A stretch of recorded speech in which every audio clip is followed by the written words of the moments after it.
Nadine Lustre nagsalita na matapos mahuli na may kasamang ibang babae si Christoph Barrio.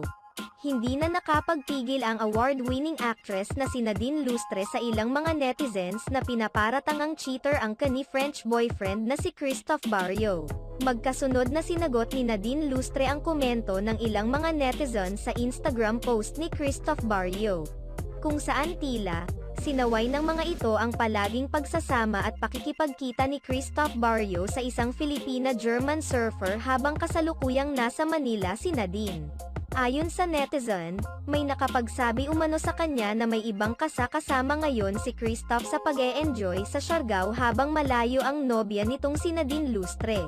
Hi sir at Siberio, someone told us from Siargao that you've been hanging with at Marilubavker for the past few days using Nadine's jeep.